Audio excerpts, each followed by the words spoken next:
Au Burkina Faso, Damiba consulte Kaboré pour décrisper la situation politique. En France, Macron multiplie les consultations pour construire une majorité parlementaire.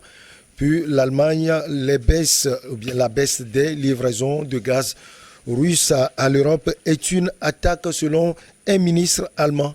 Notre invité est Maître Éric Emmanuel Sosa, célèbre avocat au barreau du Togo. Maître, bonjour, vous allez bien? Très bien, merci Michel. C'est toujours un plaisir de vous avoir sur ce plateau. Le colonel Damiba, chef de la junte burkinabé, ne sait plus à quel sein se vouer face aux attaques répétées des terroristes qui essaiment à travers le territoire. Face à l'ampleur de sa tâche, il croit bien faire en invitant à discuter des anciens chefs d'État du Burkina Faso. À la surprise générale, il a échangé avec Jean-Baptiste Ouédraogo et surtout avec Roch Marc Christian Kaboré, qu'il a pourtant renversé en janvier 2022 pour faillite dans la lutte contre les terroristes. Maître, est-ce que vous pensez que c'est une bonne démarche? Bon, au moins, c'est une marque de lucidité. Ça veut dire que le colonel Damiba vient de se rendre compte qu'il a fait un coup d'État inutile. Parce que le procès en incompétence qu'on fait aux civils et qu'on a fait à Roch Marc Christian Kaboré pour justifier son éviction du pouvoir par les armes, aujourd'hui en train de démontrer son manque de fondement. Et surtout, on se rend compte que ce qui s'est passé était une opération totalement crapuleuse. Aujourd'hui, il se rend compte que tous militaires qu'ils sont au pouvoir, ils sont incapables de faire mieux que ne faisait Roch Marc Christian Kaboré. Alors pourquoi l'avoir déposé? Il avait déjà dit ici qu'il aurait mieux valu, au lieu de faire un coup d'État, d'aller voir le président et de lui dire: voici nos frustrations, voilà nos doléances, et nous voulons, ensemble avec vous, réussir à opérer différemment. Aidez-nous à le faire. Parce que le chef de l'État, tout civil qu'il soit, est le chef des armées. En tout cas, c'est comme ça que nos constitutions conçoivent la vie des institutions. Alors, au lieu de ça, non. Comme il y avait dans l'air du temps une mode qu'il fallait suivre, on a renversé le pouvoir à Ouaga pour se rendre compte à peine 6 mois après qu'on n'est pas capable de faire mieux. L'hôpital se fout de la charité finalement. Mais alors voilà, ça je vous le prête volontiers. Maintenant on va chercher celui qu'on a finalement empêché de continuer sa mission pour lui demander quoi? Quel conseil il va donner aujourd'hui? Il fallait s'y prendre autrement. Il fallait le faire avant, pas maintenant. C'est la raison pour laquelle, oui, effectivement, la démarche est un désaveu. Un désaveu cinglant contre le coup d'État. Parce que les seules motivations de ce coup d'État, notamment celui du Burkina Faso en tout cas, c'était que les civils sont incapables d'assurer la sécurité des populations. Alors, puisque maintenant, vous êtes plus capable. On nous a même dit que Compaoré, au pouvoir, serait une garantie de sécurité. Il manquait de peu qu'on aille le chercher. Mais bon, maintenant que vous y êtes, vous vous rendez compte que ce n'est pas aussi évident que ça, alors que c'est à vous qu'il incombe de mettre en place et en mouvement les moyens militaires pour la défense du territoire. Quand même, c'est navrant de devoir constater que, finalement, c'est vrai, maintenant un peu de lucidité a montré qu'il faut revoir les cartes. Il vaut mieux apaiser les cœurs, travailler à la réconciliation. Mais qu'est-ce que Roch Marc Christian Kaboré va apporter aujourd'hui qu'il n'y avait pas déjà? Et que le colonel Damiba et ses collègues militaires ne connaissaient pas à l'état-major. Qu'est-ce qu'il va leur dire aujourd'hui qu'il leur avait caché? De quel conseil a-t-il besoin aujourd'hui? C'est bien ça le problème. Vous voyez, c'est un gâchis, quoi. un gâchis monumental, parce que le Burkina n'avait pas besoin de ça. Le Burkina était bien lancé, est un pays qui commençait à montrer, au moins sur le plan des acquis démocratiques, bonne figure, et commençait à inspirer confiance. Et puis patatras, ils ont fait ce coup d'État finalement complètement idiot. Voilà. Alors, maître, ce qui a sans doute poussé Damiba à réagir, c'est ce massacre qui a eu lieu à Sitinga. C'est vrai, on n'a pas eu votre regard sur ce qui s'est passé. On parle de 185 personnes décédées. C'est affreux. Attendez, à quoi il faut rajouter ceux qui se sont passés le mois dernier et encore depuis qu'ils sont là. Mais il ne s'agit pas de s'émouvoir devant le caractère massif de ce nombre d'aujourd'hui. Mais tous les jours, il y a par demi-douzaine des morts qui sont subis par les populations. Il y a toujours des gens qui sont déplacés. 4 millions de Burkinabés déplacés.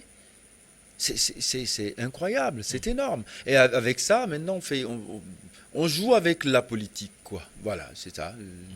Donc chacun se croit plus capable que l'autre. Et alors, parce qu'on se sent plus capable, au lieu de le démontrer par des arguments politiques, on le démontre par le seul argument du biceps et du canon. Et puis voilà, donc on se rend compte que c'est pas aussi évident que ça. Alors pour la sécurité du Burkina Faso, est-ce que vous voyez les anciens présidents Jean-Baptiste Ouédraogo et Roch Marc Christian Kaboré apporter quelque chose au colonel Damiba? Si oui, quoi concrètement? Mais nécessairement, écoutez, quand on a été aux affaires et quand on a eu à diriger les destinées d'un pays, quel qu'il soit, on a une certaine expérience de la vie politique d'un pays. Et on a nécessairement quelque chose à conseiller. Donc il ferait mieux de se les attacher comme conseiller permanent pour réfléchir à comment faire les choses pour que au moins on ait une armée réunie derrière lui, efficace, parce que redéployée autrement, parce que équipée autrement, pour que il s'agit uniquement de la donne sécuritaire, au moins sur ce plan-là, réussir.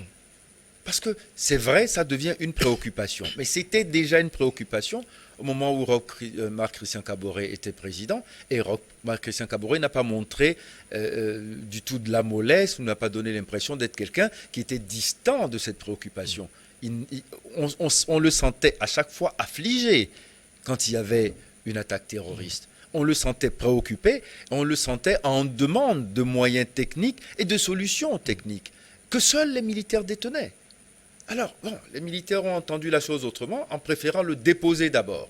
Maintenant que la chose leur est dévolue, ils se rendent compte que ce n'est pas aussi facile et qu'ils n'avaient pas démérité. Voilà tout le problème. Donc, je dis, au moins, c'est pas comme avant où finalement on les déposait et en montrant leurs cadavres. Aujourd'hui, on a de moins en moins de coups d'État sanglants. Donc, Dieu merci, il a survécu à son coup d'État et il est capable de pouvoir exprimer, au moins de façon, avec toute la hauteur qui le caractérise, parce que c'est un homme politique qui, de par son parcours, a démontré des qualités d'homme d'État. Donc, il a continué, en homme d'État, à parler avec son successeur, malencontreux et fâcheux, des sujets d'intérêt commun, c'est-à-dire l'intérêt supérieur de la nation burkinabé. Donc, souhaitons... Est-ce qu'il avait le choix, maître? Je ne suis pas sûr qu'on l'ait amené là-bas avec un fusil sur la tempe. Je ne pense pas. Mais s'il y est allé, c'est parce qu'en homme d'État, il s'est dit, on a besoin de moi. Sinon, il pouvait tout à fait refuser. S'il était juste dans la rancœur et dans la mesquinerie, il aurait pu dire... J'ai rien à vous dire, vous m'avez déposé de façon injuste et vous m'avez maintenu en résidence surveillée jusqu'à tout récemment, donc j'ai rien à vous dire, allez vous faire voir. Il aurait pu faire ça aussi, mais non. Il a ravalé tout ça et sa fierté personnelle pour dire, bon, mais ce qui nous préoccupe et qui me préoccupe au premier chef, c'est le Burkina Faso. Donc il est allé parler à son successeur. Fut-il fâcheux? Parlant justement du Burkina Faso, comme vous l'aviez dit, il était aussi question du dialogue national. Le Damiba propose ce dialogue. Alors, les discussions vont tourner autour de quoi précisément? Principalement de la question sécuritaire. Je pense que c'est la préoccupation numéro 1 sur la table. Parce que si on n'a pas réussi cela, si on ne l'a pas encore résolu, on ne peut pas résoudre le reste. Le reste étant le retour à une vie institutionnelle conforme à la Constitution. La question étant de savoir si c'est la même Constitution qui va être reconduite ou s'il faut la réécrire, avec qui, pourquoi, comment. C'est autant de questions. Et surtout, le pourquoi est intéressant. Parce que qu'est-ce qu'il y avait de défaillant dans la Constitution du Burkina Faso avant le coup d'État de M. Damiba? Qu'est-ce qu'on lui reprochait à cette Constitution? Apparemment, pas grand-chose. En tout cas, ce n'est pas ce qu'on nous a dit. Donc, on veut savoir, si on réunit les gens, de quoi on va parler. Mais on va parler sécurité. Mais je veux dire, au lieu d'aller emmener des gens qui n'ont rien à faire de ces affaires-là, pour qu'ils viennent discourir et débattre de ces questions, il vaut mieux s'occuper de l'état-major. Et quand je parle d'état-major, je ne parle pas uniquement de l'état-major physique tel qu'il est avec un chef d'état-major nouveau qui remplace un ancien chef d'état-major avec des membres qui sont différents. Non, le commandement militaire entier n'a pas changé. On n'a pas vu venir, comme par enchantement, de nouveaux cadres militaires. C'était les anciens cadres qui sont toujours là. Donc, ce sont eux qui composent l'état-major. Donc, qu'on le veuille ou non, cela est vrai du Mali, du Burkina Faso, parce qu'on a le même problème au Mali. Il ne faut pas l'oublier. On est en train de déplorer encore des morts massivement subies 132, par les populations. Alors que vous nous dites tous les jours que vous allez mieux, que vous êtes plus... Mais oui, qu'il y a des avancées remarquables, que vous êtes plus fort depuis que vous n'êtes plus dans Barkhane et le G5 et que vous avez foutu les Français dehors. D'accord. Bon. On ne devrait plus avoir ça. Et pourtant, ça continue. Alors, il faut bien se ressaisir. Alors, on prend la direction de la France. Le président de la République a reçu, reçoit ce jour à l'Élysée le secrétaire national d'Europe Écologie Les Verts, Julien Barrot, le président du groupe La France Insoumise, Mathilde Panot, ainsi que son ancien ministre Édouard Philippe. Maître, on l'a vu, il a déjà reçu aussi certains groupes parlementaires. Il n'a pas eu la majorité absolue lors des élections, c'est la majorité relative. Par les consultations, ils cherchent cette majorité sans doute. Figurez-vous, la semaine dernière, on avait déjà abordé ce sujet en thème numéro 3 de notre rencontre. Et je vous disais que ce qui se profilait allait être intéressant. Sur le plan de la jurisprudence et sur le plan de la vie des institutions, parce que finalement, le droit constitutionnel français va offrir de nouvelles pages à écrire à partir de ce qui va se passer à la rentrée de la nouvelle Assemblée demain. Parce que on est dans une situation de cohabitation, mais sans majorité parlementaire. Les autres cohabitations étaient subies par le chef de l'État, à qui on a imposé une majorité parlementaire qui n'était pas la sienne. Aujourd'hui, nous n'avons aucune majorité parlementaire. C'est-à-dire que, en fait, on pourrait l'avoir uniquement par la sédimentation de sympathies précaires qui vont se constituer au fil des dossiers et des débats. Mais il n'y aura pas de façon permanente une majorité parlementaire confortable pour réaliser le fait du prince. Il faut toujours savoir que dans l'ordonnancement constitutionnel français, le fait majoritaire réalise toujours le fait du prince. Ce qui fait que le Parlement est devenu une chambre d'enregistrement parce que le président, fort d'une majorité de pouvoir, il n'y a plus de contre-pouvoir finalement. C'est-à-dire que le pouvoir législatif n'est plus un contre-pouvoir, alors que normalement, dans l'esprit général des institutions telles qu'elles étaient conçues avant la Ve République, il fallait qu'il y ait un équilibre. Un peu comme ce que nous avons aux États-Unis. Ouais. On a vu un président Obama bien élu, mais incapable parce qu'il y avait un congrès qui s'opposait et qui faisait de la résistance. Eh bien, on va avoir à peu près le même schéma aujourd'hui en France, où on a un président qui a été confortablement élu, quoi qu'on dise. Bon, il est le moins bien élu face au Front National, parce que bon, Rassemblement National, c'est blanc et Front National, c'est blanc bonnet, bonnet blanc. Bon, malgré la répugnance systématique que doit inspirer le Front National et son avatar, le Rassemblement National, nous avons quand même 89 députés pour le Rassemblement National. Sur l'étiquette Rassemblement National. C'est inouï et ça va changer la donne de façon considérable. Écoutez. On passe de 5 à 89. 5 en 2017. Non, ils étaient 8. Ah, 8. Ils étaient 8. Oui, multiplié par 11.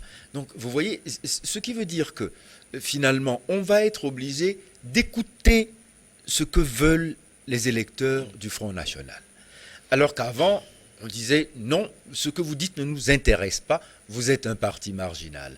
Et ils ont démontré par la force de leur détermination et leur combat sur le terrain à arracher 89 sièges.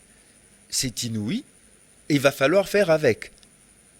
C'est inouï aussi de voir le Front National tutoyer 42% au présidentiel. C'est la première fois que c'est arrivé aussi. Donc il faut en tenir compte. Aujourd'hui, Emmanuel Macron a comme parti ou comme force de résistance une gauche revigorée par les NUPS, parce que c'est une gauche quand même, et un Front National ragaillardi.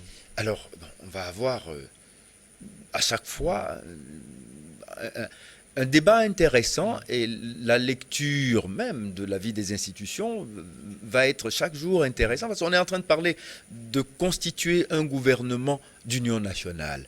Ça veut dire un gouvernement qui devra compter en son sein des membres issus du Front National aussi. C'est extraordinaire. Si c'est le scénario, c'est extraordinaire. Donc ça veut dire que les étudiants en classe de première et deuxième année de droit constitutionnel doivent se régaler. Et ce sont de nouvelles pages qui s'écrivent. Et on retourne un peu à la crise du 16 mai avec Mac Mahon, Jules Simon et Adolphe Thiers. On en est à ce niveau. Donc vous voyez, ce qui se passe est extraordinaire et je suis avide de comprendre comment est-ce que Emmanuel Macron, avec son intelligence politique avérée et remarquable, comment il va pouvoir gérer tout ça. Mais bon, on peut faire confiance à Emmanuel Macron et aux hommes et femmes qui sont devant lui, en tout cas si ce sont des hommes d'État. Sinon, c'est le chaos. S'il ne compose pas un tant soit peu, c'est le chaos. Donc, le risque de dissolution existe, mais attention de ne pas se reprendre un radeau. Alors, on quitte la France pour l'Allemagne. Les baisses de livraison de gaz à l'Europe via Nord Stream, récemment décidées par Moscou, sont une attaque qui vise à semer le chaos sur le marché européen de l'énergie, a dénoncé mardi le ministre allemand de l'économie et du climat, Robert Habeck. Comment vous comprenez la sortie du ministre allemand? Alors, c'est un gag. Parce que, attendez, vous avez fait tout pour montrer votre hostilité à la Russie. Depuis 4 mois, vous faites front, vous armez l'Ukraine contre la Russie. Depuis 4 mois, vous dites que vous êtes fort et que vous saurez écoper finalement votre dépendance au gaz russe en trouvant d'autres moyens. Depuis 4 mois, vous supportez et encouragez les sanctions contre la Russie. Depuis 4 mois, vous faites partie du bloc qui sanctionne même des gens qui n'ont pas pris part à la décision politique, mais qui, du simple fait qu'ils sont suspects de sympathie avec Vladimir Poutine, vous bloquez leurs avoirs et vous leur infligez une punition pour des faits qu'ils n'ont pas commis. Et maintenant, vous venez dire que la réduction de la fourniture en gaz de la Russie à l'Allemagne est une attaque contre l'Allemagne. Il faut quand même savoir de quoi on parle. Il faut être cohérent un tout petit peu. C'est-à-dire, ce sont des gens qui disent être allergiques au... comment vous appelez ça, au roseau, mais qui veulent dormir sur la natte. Non, comme on dit chez nous, si vous êtes allergique au roseau, vous devez détester la natte. Ouais. Mais c'est ça ce qui se passe. Vous ne voulez pas entendre parler de la Russie, mais vous voulez bien son gaz.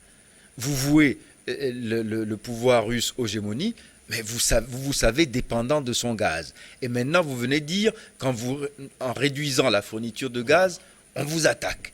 Alors que vous-même, vous fournissez des armes à ceux qui combattent ce pouvoir et ce régime. Soyons sérieux. Non, là vous ne comprenez pas. J'ai été surpris. J'étais tombé à la renverse. Ouais. Mais bon, cela dit, il vaut mieux l'entendre que d'être sourd. Parce que, bon, vous savez, au train où vont les choses, on va venir nous dire bientôt que, bon, cette guerre était une absurdité et qu'il faut tout faire pour l'arrêter. Et que l'arrêter veut dire aussi arrêter de fournir des armes à l'Ukraine pour éviter qu'il n'y ait de la surenchère de l'autre côté. Parce que c'est un effet naturel de toute situation de guerre.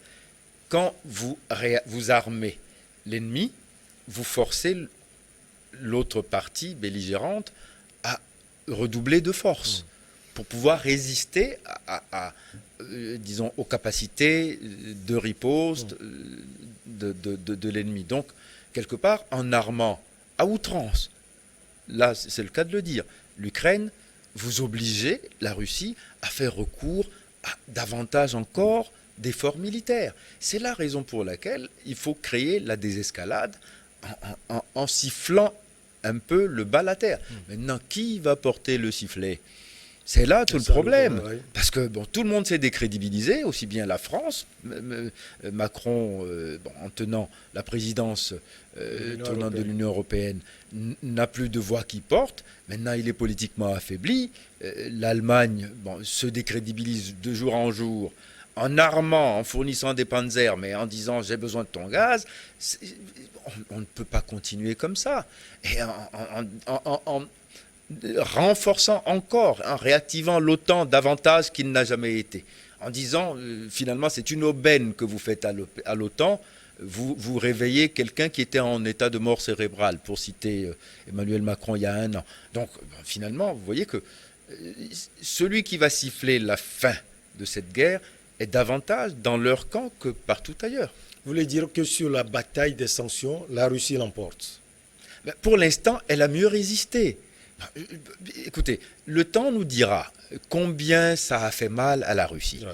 Mais pour l'instant, elle a trouvé des moyens de riposte, elle a démontré qu'elle avait des capacités de résilience qui étaient insoupçonnées. Mais la Russie n'était pas surprise par les sanctions parce qu'elle connaissait tous les tropismes de l'Occident. Donc, bon, elle n'a pas été du tout ébranlée par ces sanctions. Elle s'y préparait, elle a démontré qu'elle est capable de les supporter. Bon, maintenant, vous voyez qu'ils ont genou à terre. Quand on dit ça, on est pro-Poutine. Mais non, il faut arrêter de mettre trop de sensiblerie dans les choses, parce qu'il s'agit quand même de parler de la paix dans le monde, et ce n'est pas par des excès d'émotivité qu'on va résoudre ce problème. Il faut ouvrir les yeux, même si ça pique, la réalité brûlante du problème de l'Ukraine géopolitiquement, il faut le résoudre en ayant moins d'affect. C'est pas parce qu'on va à chaque fois épingler le drapeau de l'Ukraine sur le revers de son veston qu'on va démontrer qu'on a de la compassion. Et le problème, c'est pas la compassion qu'on a pour le peuple ukrainien. Ce peuple est supplicié comme tous les peuples à qui on a fait subir des guerres injustes. C'est pas parce que cette fois-ci c'est la Russie qui est l'attaquant qu'il faut trouver que c'est pire que quand c'est les États-Unis qui le font. Pas plus que les Irakiens, pas plus que les Syriens, pas plus que les Libyens. Je déplore de la même façon, avec finalement la même humanité, que ce soit des gens, des civils qui subissent encore des faits de guerre aussi atroces. Donc voilà. Maître Éric Emmanuel Sosa, infini merci à vous. Merci à vous de votre invitation. On marque une pause pour le journal et derrière on reçoit nos invités pour Regard Croisé.